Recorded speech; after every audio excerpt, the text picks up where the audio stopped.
Benvenuti sul mio canale, io sono Anna e vorrei condividere con voi il mio interesse per le storie di cronaca nera. Se anche voi volete approfondire e riflettere su queste vicende, vi invito a farlo insieme a me, a iscrivervi al mio canale e a lasciarmi tanti like di supporto.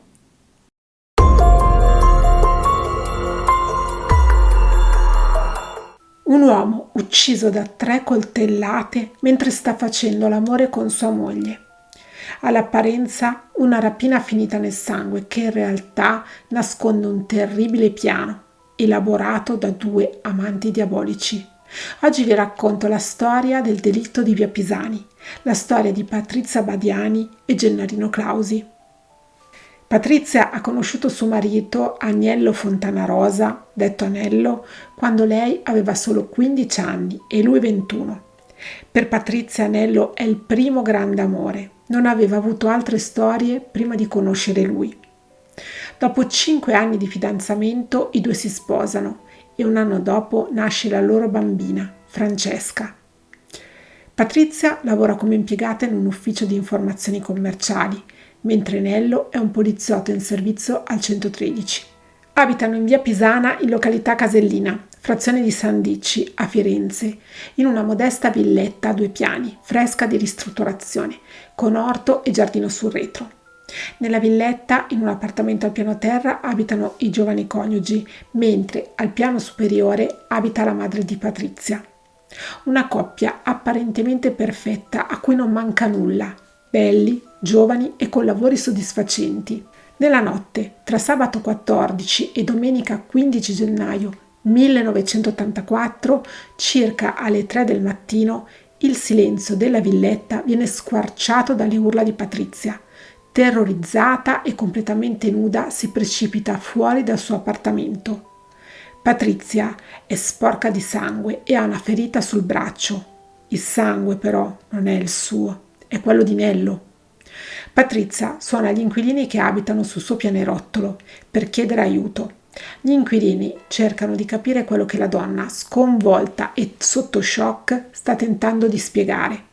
Dei ladri si sono introdotti in casa e le hanno accoltellato il marito.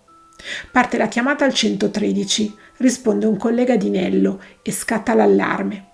Arriva così l'ambulanza e le volanti della polizia. Nello Fontanarosa è riverso sul letto matrimoniale, supino, in una pozza di sangue. Quando arrivano i soccorritori non c'è più nulla da fare. L'uomo è morto dissanguato. Una coltellata gli ha reciso la gola. Sul comodino, accanto al cadavere, è accesa una lampada blu. Patrizia inizialmente spiega agli agenti che mentre dormiva con il marito aveva sentito dei rumori provenire dalla stanza della figlia e che fortunatamente quella notte dormiva al piano superiore dalla nonna. Allarmata dai rumori, avrebbe fatto appena in tempo a scendere dal letto che le si sarebbero parati davanti 2 individui con il volto coperto che le avrebbero intimato di darle i soldi, ferendola. Secondo Patrizia, Nello, svegliato di soprassalto a causa delle sue urla, di fronte agli sconosciuti entrati in camera, avrebbe avuto giusto il tempo di mettersi a sedere sul letto. L'assassino gli avrebbe vibrato un colpo nella semioscurità, raggiungendolo alla gola. Quella sera Patrizia e Nello erano usciti con una coppia di amici che erano passati a prenderli sotto casa intorno alle 20. I 4 avevano cenato e poi erano andati a ballare al Petit Bois, un locale di Fiesole. Intorno alle 2 Nello e Patrizia erano rientrati, si erano preparati uno spuntino in cucina, avevano bevuto un bicchiere di cognac e poi erano andati a letto. L'impressione iniziale è quella di una tragica rapina finita nel sangue. Scatta subito la ricerca dei presunti assassini, ma Sandro Federico, il capo della squadra mobile, non si lascia convincere dalle apparenze e soprattutto non crede al racconto della ragazza. Non comprende i motivi di un furto avvenuto in una casa modesta ed è sconcertato di fronte alla violenza sul corpo del marito. Da subito si esclude che il delitto possa essere in qualche modo legato alla professione del marito. Un particolare che attira subito l'attenzione degli inquirenti sono i segni di scasso ritrovati sulla porta d'ingresso dell'appartamento.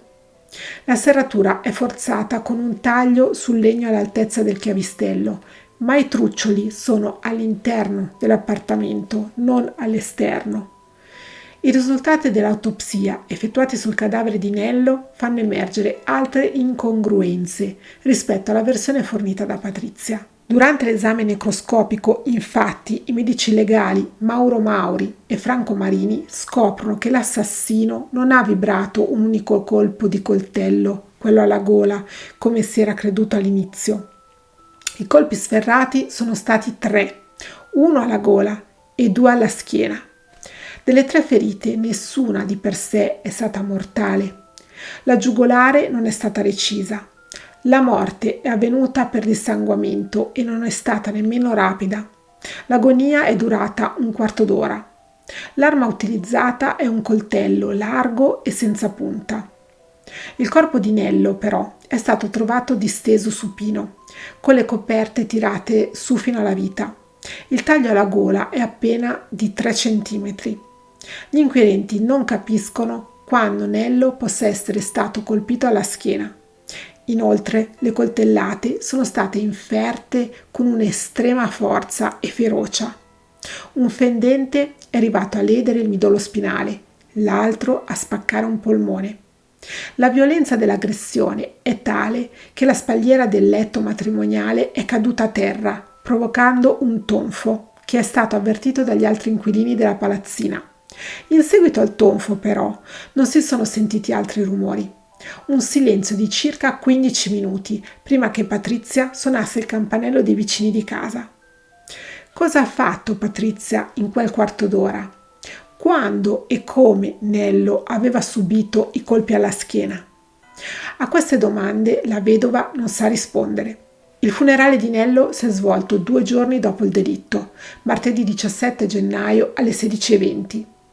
In molti erano presenti alla cerimonia, il fratello, la sorella e tanti colleghi. Manca Patrizia, che non se l'è sentita di partecipare al rito funebre. Nel frattempo le indagini non si arrestano. Un omicidio compiuto per rubare pochi grammi d'oro non è infatti consueto in una città come Firenze. Gli inquirenti fanno un ulteriore sopralluogo sul luogo del delitto. Una perquisizione approfondita porta a scoprire in un armadio anche le calze della vittima e degli stracci intrisi di sangue. La polizia indaga sul rapporto tra Nello e Patrizia e presto vengono a sapere che la coppia era in crisi e che la donna aveva un amante giovanissimo. Patrizia è una bella ragazza, bionda, di 26 anni, esuberante, vivace e ha un amante giovanissimo, Gennarino Clausi, un ragazzo di appena 18 anni, dal fisico possente, timido e di una bellezza appariscente. Gennaro perde la testa per Patrizia e sarebbe disposto a fare qualsiasi cosa pur di averla tutta per sé. E anche la donna vive la storia con intensa passione e come via di fuga dalla monotonia del suo matrimonio. Il commissario Sandro Federico non ha ancora le prove concrete per incastrare gli amanti diabolici, ma è convinto di essere sulla strada giusta. Secondo il commissario, il quarto d'ora di ritardo in cui la Badiani avrebbe dato l'allarme sarebbe servito proprio a preparare la messa in scena e a dare il tempo a Gennaro di allontanarsi. Patrizia sarebbe corsa a chiedere aiuto completamente nuda e si sarebbe autoprovocata la ferita al braccio per rendere più credibile la storia dei ladri assassini.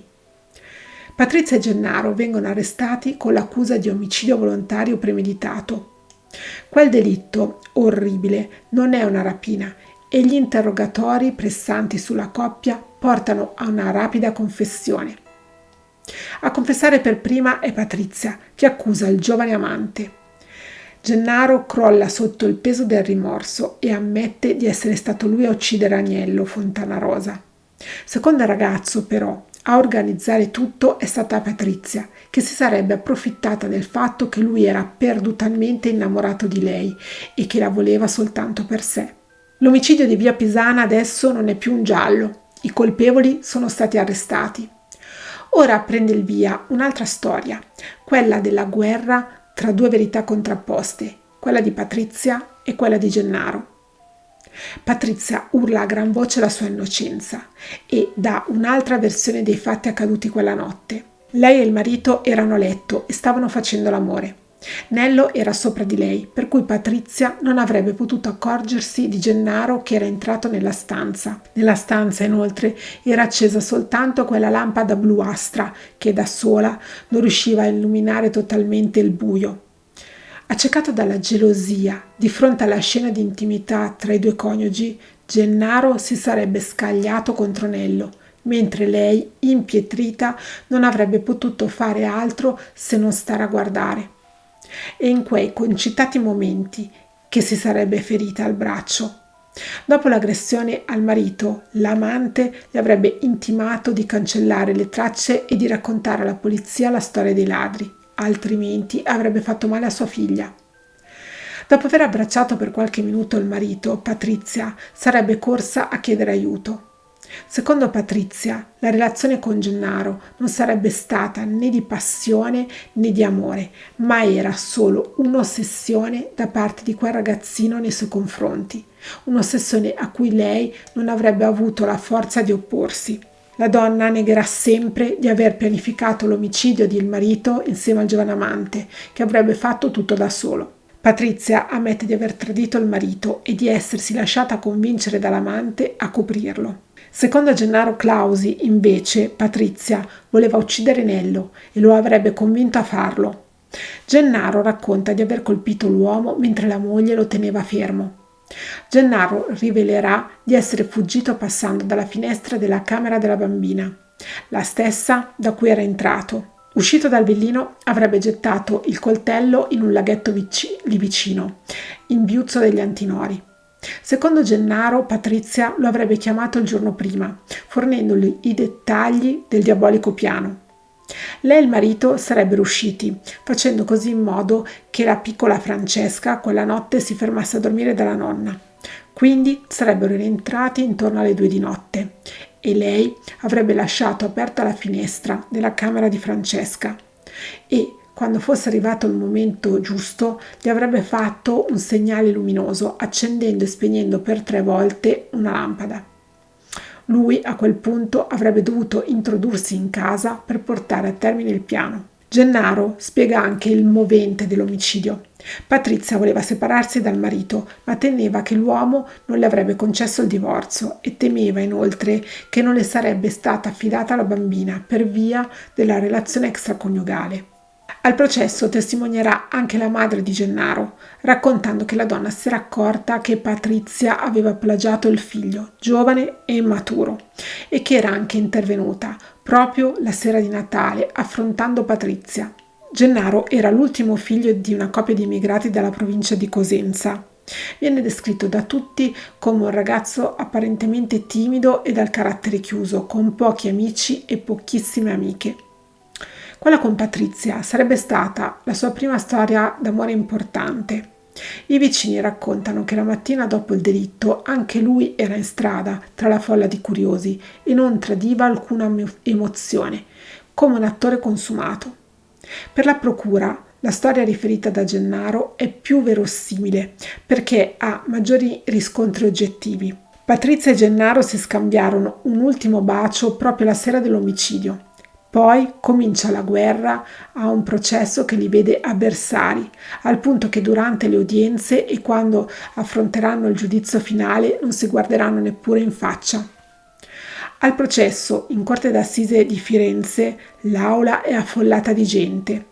Ci sono amici e parenti dei 2 imputati, ma anche tanti curiosi.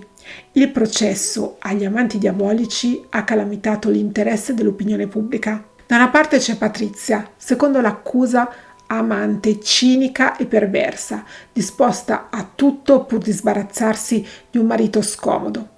Dall'altra Gennaro, il ragazzo semplice e bello, soggiogato dalla passione, fino al punto di arrivare ad uccidere.